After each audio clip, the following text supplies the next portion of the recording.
Anti-government demonstrations continue to sweep through Syria. Will the government of Bashar Assad be toppled? It has been reported that President Obama will recognize the Palestinian state due to be declared by September. What does it all mean? What do the prophecies say? We'll find out today on Politics and Religion. Look, there are two things I don't discuss: politics and religion. In my house, we don't talk about politics and we don't talk about religion. I'll talk to you about anything except politics and religion. I never talk about politics and religion. Politics determines how we'll live here on earth. Religion determines how we'll live forever. I'm Irvin Baxter. I think it's time we talk about it.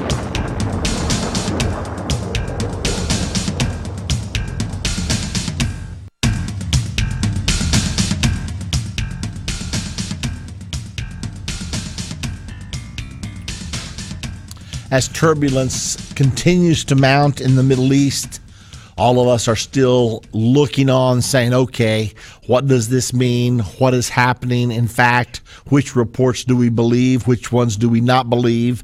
And what's the eventual outcome going to be? So let's see if we can sort of pull all of this together. This report comes from Syria today. There was a funeral held. Thousands of mourners turned out to bury protesters who were shot and killed in the city of Homs following Sunday's anti-government protest, reaffirming popular rejection of concessions by President Bashar Assad in the face of an ongoing brutal crackdown by his security forces. Now let me see if I can bring everyone up to speed concerning Syria. I journeyed through Syria maybe, 5 years ago, maybe 10 years ago. Time flies when you're having fun. But we went through Syria together with a group that I was leading, and it was a very interesting experience. They have the huge synagogue there at Damascus. They have 4 minarets there. One of them is the minaret of Jesus. It's called that because they teach that when Jesus Christ comes back to this earth, and Muslims do believe he's coming back, that he will come back to the minaret of Jesus in Damascus, Syria. I mean, there's people all over the world that say, oh, he's coming here. You know, there are people who believe he's coming to Independence, Missouri, and many other people believe he's coming many places. Nevertheless, the Muslims, at least the brand in Syria, believe he's coming to Damascus, Syria, to the minaret of Jesus, and so they've named it after him. Of course, you understand that a minaret is one of the prayer towers. They have 4 huge prayer towers there in the great synagogue of Damascus. So we went into Syria. It was, I believe, the most oppressive country I've ever visited in my life.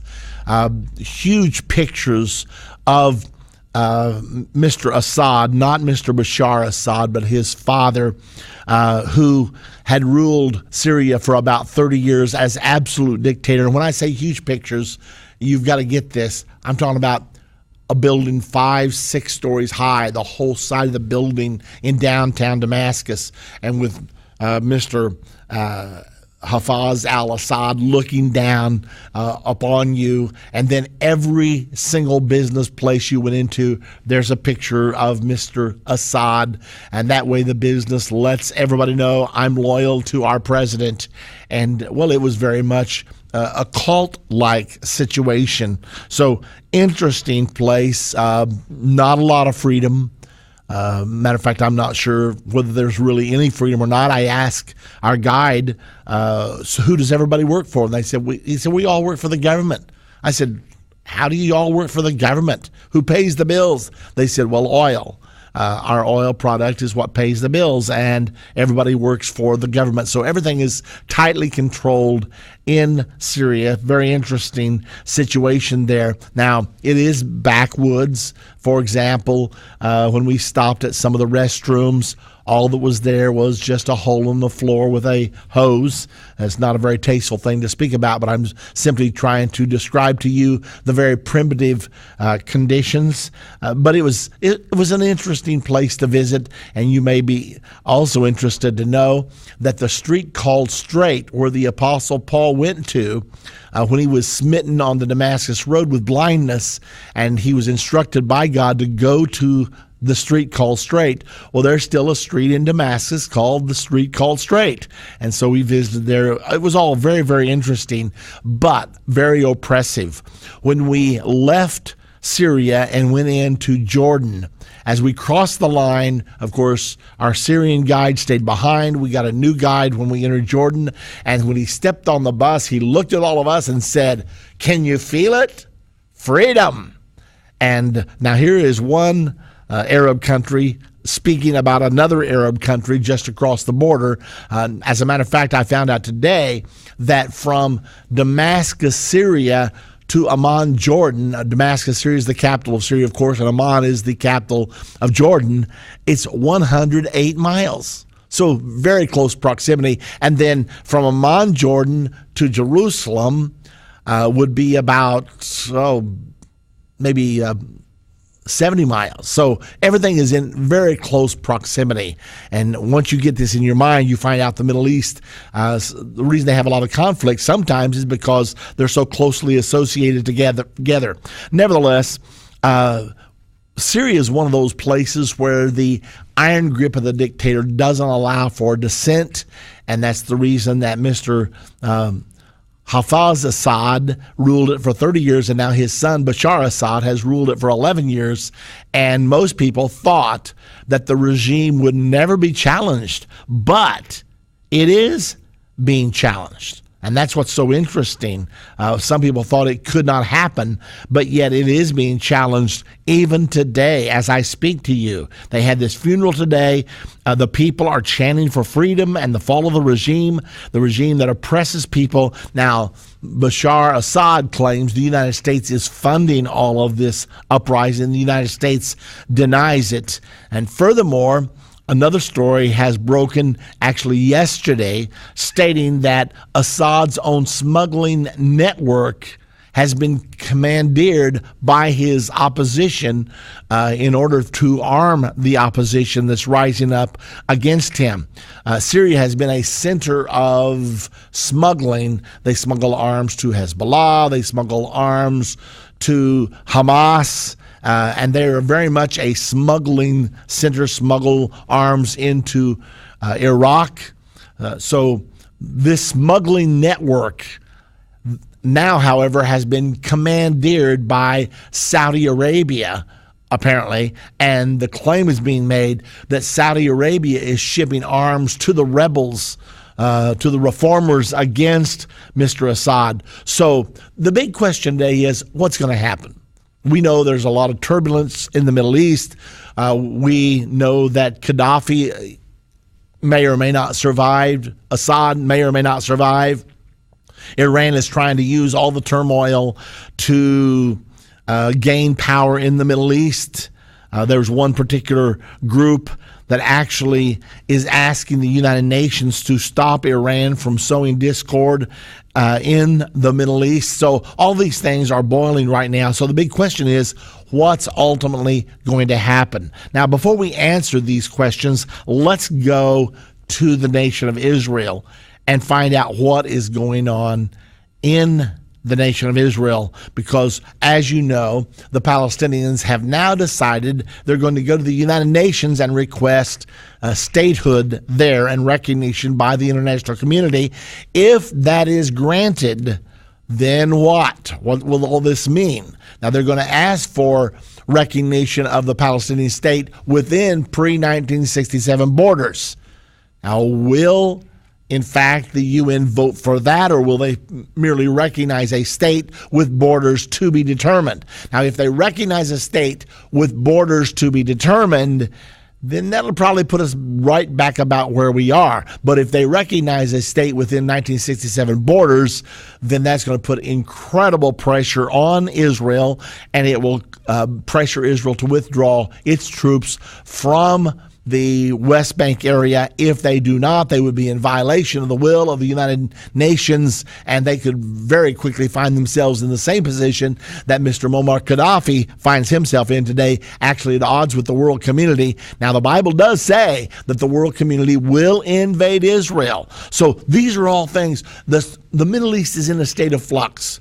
Okay, but the big question is, how will we know what's going to happen? Now, that's what we're going to talk about today, but we want to get to the phones as well, and we're going to answer two questions at least today. What does the Bible say for Syria?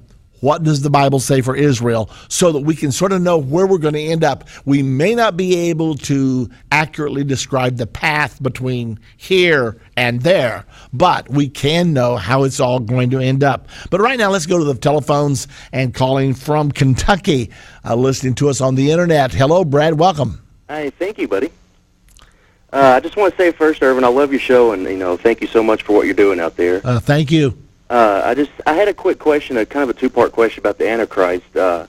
Has or will the Antichrist be born on this earth from an earthly family, or will he be placed supernaturally on this earth? And if he was born on the earth, does the Antichrist know his whole life that he's the Antichrist, or is it sort of a position that he happens into, and does he know or consider himself the Antichrist? Good questions. Number one, he will be born on this earth. He's not going to be of supernatural heritage. He will be born on this earth. He will be a man. The Bible calls him the man of sin. And then furthermore, will he know that he is the Antichrist from birth? Probably not. However, he may fancy himself as the Messiah. There's most major religions today have some kind of a Messiah figure, whether the Jews, of course, it's the Messiah, to the Christians, it's the Christ, the second coming of Jesus Christ, to Muslims, it's the Mahdi, to Buddhists, it's the fifth Buddha. Everybody is expecting some kind of a special figure to come and be the perfect person that will lead them into utopia. So it would not surprise me at all, but what the Antichrist would masquerade as all of the above. To the Muslim, I'm the Mahdi. To the Jews, I'm the Messiah. To the Christians, I'm the second coming of Christ. To the Buddhist, I am the fifth Buddha. So it would not surprise me, but what he wouldn't try to wear that mantle. But he will definitely, I don't think he will see himself as the Antichrist. He will probably see himself as the Messiah, and ultimately he will claim, he will either claim to be God or he will claim to be Messiah when he stands on the Temple Mount 3.5 years before the Battle of Armageddon. So that's my understanding of what the Antichrist will be like. All right, well, thank you very much. Okay, you're most welcome, Brad. Thanks a lot for the call, and I think we have time for one more. Let's go to Charles from Arkansas. Hello, Charles. Hello. You're on the air. Thank you for taking my call. Welcome. Well, I just having a comment on the show Friday. Tried to get through, and y'all was so busy I couldn't get through. It was on the fourth trumpet. Yes. You was talking about you didn't understand the shortening of the days till the return of Christ. Okay. In Daniel chapter 12, verse 4, when it talks about the increase in knowledge, which kind of started happening in the 90s, and everything started to really explode in inventions and stuff. Yes. Wouldn't that shorten the days till his return there? I'll tell you what, I hear the background music playing, letting me know that we're up against a break. Let me comment on that when I get back from the break, if you don't mind, Charles. Sure appreciate the phone call. You're welcome to hold on if you'd like to. Otherwise, I'll answer after the break. Endtime Ministries presents End of the Age, a 30-minute commercial-free TV show hosted by Irvin Baxter. Every Monday, End of the Age airs on the Church Channel at 9 p.m., Daystar at 10 p.m., and on TBN every Wednesday morning at 7 a.m., all Central Standard Time. On End of the Age, Irvin depicts how modern issues like an establishment of a one-world government, the religion of Islam, a coming World War III, and more line up so clearly with Bible prophecies written over 2,000 years ago. To get tomorrow's news today, Be sure to tune into End of the Age every Monday on the Church Channel at 9 p.m., Daystar at 10 p.m., and on TBN every Wednesday morning at 7 a.m., all Central Standard Time. Visit endtime.com for more details or call us at 1-800-ENDTIME. That's 1-800-363-8463. The Bible prophesies about 4 great spirits which control